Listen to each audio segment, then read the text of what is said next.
طائف کے وہ باغ جہاں رسول اللہ صلی اللہ علیہ وسلم نے کو تکلیفیں دی گئی تھی، آپ صلی اللہ علیہ وسلم نے پناہ لی تھی، وہ ان کے نشانات ہیں۔ یہ جھولا تو ہر جگہ ہوتا ہے، ہر شہر میں ہوتا ہے۔ مجھے یورپ میں بھی نظر آیا، سوئٹزرلینڈ میں بھی نظر آیا، ہانگ کانگ میں بھی نظر آیا، کراچی میں بھی ہے اور طائف کے اندر بھی ہے۔ یہ والا جھولا جو ہے یہ الادین کی طرح، کراچی کے الادین کی طرح۔ اگر طائف سے آئیں تو قرن منازل میقات بنتا ہے۔ ہم چونکہ آج طائف گئے ہوئے تھے، یہ قرن منازل طائف سے ضرور عمرہ کریں۔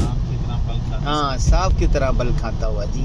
طائف سے مکہ جاتے ہوئے خوبصورت نظارے، جیسے آپ اسلام آباد سے مری کی طرف چلے جائیں نا، بڑے خوبصورت نظارے ہوتے ہیں، اسی طرح یہاں پر بھی ہے۔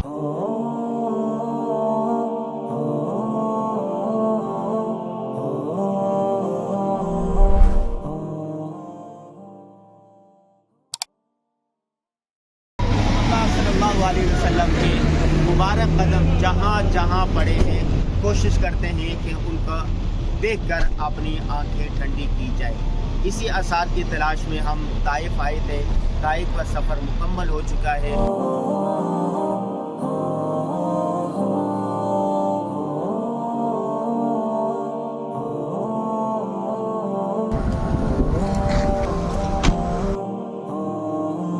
ابھی ہم نے آپ کو جو دیواریں دکھائی ہیں، یہ ساری یہ جو سامنے دیوار جا رہی ہے، یہ وہی دیوار ہیں۔ یعنی اس وقت تو اسی باغ کے اندر جو ہے وہ عمارتیں اور کمپنیاں، شرکیں کھل چکے ہیں، بڑی بڑی بلڈنگیں بن گئی ہیں، لیکن یہ وہی جگہ جا رہی ہے۔ ابھی محبوب صلی اللہ علیہ وسلم اسی طرف سے آ رہے تھے، اس طرف سے آ رہے تھے اور آگے ہی تشریف لے جا رہے تھے۔ یہ سامنے چوک دکھائیں، یہ والا باؤنڈری، یہ جو درخت نظر آ رہا ہے، اس کے ساتھ چھوٹا سا ایک ٹیلا بنا ہوا ہے پتھروں کا، یہ وہ جگہ ہے۔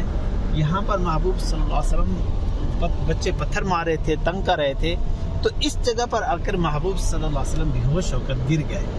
اتنا زیادہ تکالیف، ہم اس کا زبان کے ساتھ اظہار نہیں کر سکتے کہ محبوب صلی اللہ علیہ وسلم کیا تکلیفیں پہنچائی گئی ہیں۔ اب اس جگہ پر جب پہنچے، محبوب صلی اللہ علیہ وسلم بے ہوشی کے عالم میں بیٹھے ہوئے ہیں یا لیٹے ہوئے ہیں۔ ایک بدبخت آگے بڑھا، اس نے محبوب صلی اللہ علیہ وسلم کے بازوں سے پکڑ کر، دونوں کندھوں سے پکڑ کر کھڑا کیا۔ محبوب صلی اللہ علیہ وسلم نے یہ سمجھا کہ یہ مجھے بچانے کے لیے آیا ہے، لیکن محبوب صلی اللہ علیہ وسلم کو اس نے جیسے کھڑا کر کیا تو پیٹ کے اندر اتنی زور سے کوہنی ماری کہ نبی صلی اللہ علیہ وسلم دوبارہ بے ہوش ہو گئے، اور موت تک نبی صلی اللہ علیہ وسلم کو یہ کوہنی نہیں بھولی کہ اس بدبخت نے مجھے کوہنی پیٹ کے اندر ماری تھی۔ تو یہ وہ جگہ ہیں، یہ دیواریں جو جا رہی ہیں، یہ اس وقت جو دیواریں، یہ باغ کے اندر کی دیواریں ہیں۔ یہ جو دیواریں پرانے طرز کی وہی دیواریں کھڑی ہیں، اسی کے اوپر انہوں نے دوبارہ بنایا ہے۔ یہ دیواریں وہی اسی طرز کی وہ پرانی دیواریں ہیں، اس کے اوپر سیمنٹ وغیرہ لگا کر محفوظ کیا گیا ہے۔ محبوب صلی اللہ علیہ وسلم کے مبارک دین کے مٹنے کا احساس پیدا ہو جائے کہ طائف کے سفر محبوب صلی اللہ علیہ وسلم نے کیوں کیا۔ حضرت امی عائشہ رضی اللہ تعالیٰ عنہ سے فرمایا، اے عائشہ، میری قوم نے جو طائف کے اندر مجھے تکلیفیں پہنچائیں وہ ایک طرف، اور سارے نبیوں کی تکلیف ایک طرف، طائف والی تکلیف بڑھ جاتی ہے۔ اب وہ طائف کے اندر جو خاص تکلیف تھی محبوب صلی اللہ علیہ وسلم کو، کیا تھی؟ وہ یہ اس طرف دکھیں، یہ جو چوک نظر آ رہا ہے اس وقت آپ کے سامنے، اس کے ساتھ ہی خالی جگہ ہیں نظر آ رہی ہیں، میدان سا خالی جگہ ہے، اس میں جھاڑیاں وغیرہ ہیں، اور اس کے ساتھ ہی آگے آپ کو جو ہے وہ اس کے انار کے پودے نظر آ رہے ہیں، اور انگور کے کچھ انار کے زیادہ پودے ہیں۔ یہیں سے باغات کے آثار شروع ہو گئے۔ یہ آپ دیکھیں، یہ جو درخت نظر آ رہے ہیں، اور اس چوک سے لے کر آگے یہ جو باؤنڈری جو جا رہی ہے، دیوار جا رہی ہے، یہ ساری باغ کی دیوار ہے۔ یہ وہ دیوار، وہ باغ جس کے اندر محبوب صلی اللہ علیہ وسلم کو سب سے زیادہ تکالیف پہنچائی گئی، اور ان تکالیف میں محبوب صلی اللہ علیہ وسلم کو خون مبارک اتنا بہا کہ آپ کے جوتے مبارک جو ہے وہ خون سے رنگین ہو گئے۔ تو یہ سب سے اس بات کا احساس، طائف کی زیارت کا مقصد یہ ہوتا ہے کہ ہمیں محبوب صلی اللہ علیہ وسلم کے دین کا احساس پیدا ہو جائے۔ طائف کے وہ باغ جہاں رسول اللہ صلی اللہ علیہ وسلم نے کو تکلیفیں دی گئی تھی، آپ صلی اللہ علیہ وسلم نے پناہ لی تھی، وہ ان کے نشانات ہیں۔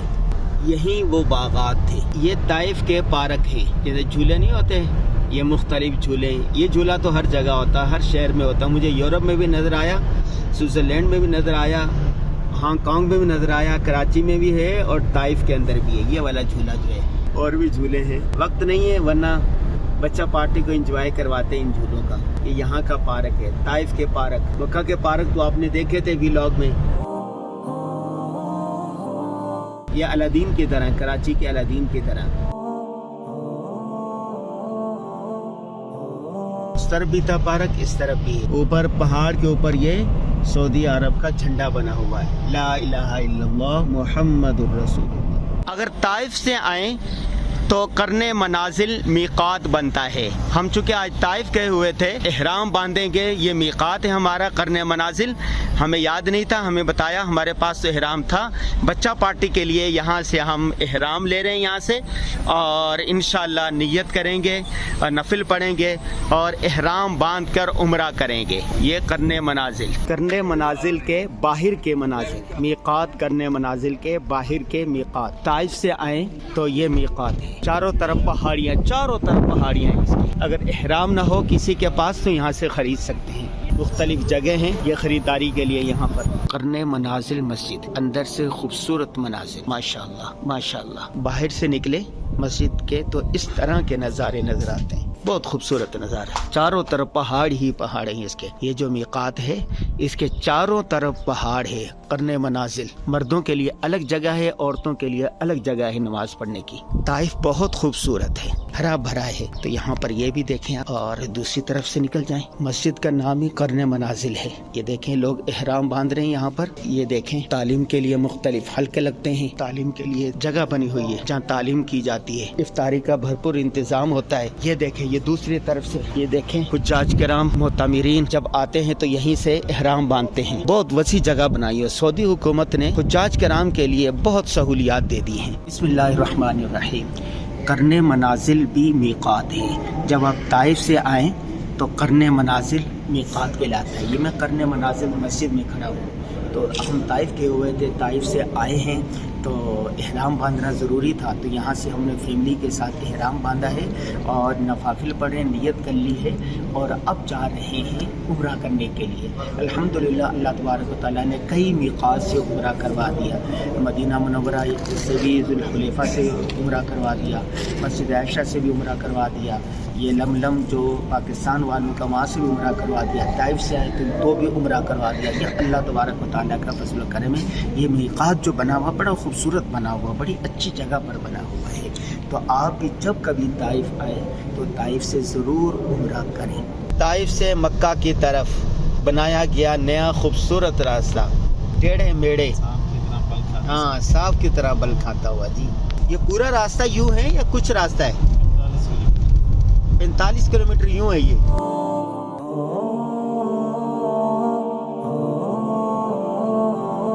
طائف سے مکہ جاتے ہوئے خوبصورت نظارے۔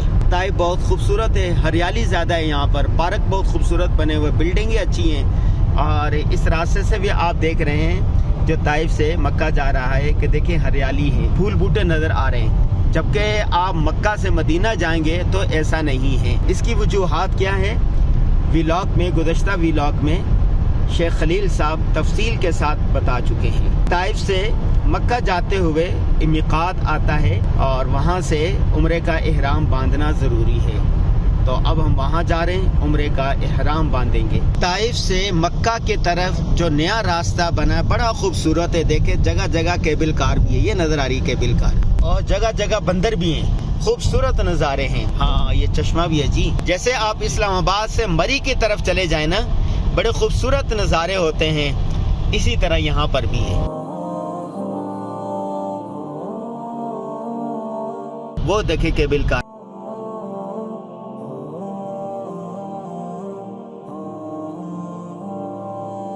وادی ارار ہے، اس کا نیا نام وادی نعمان ہے۔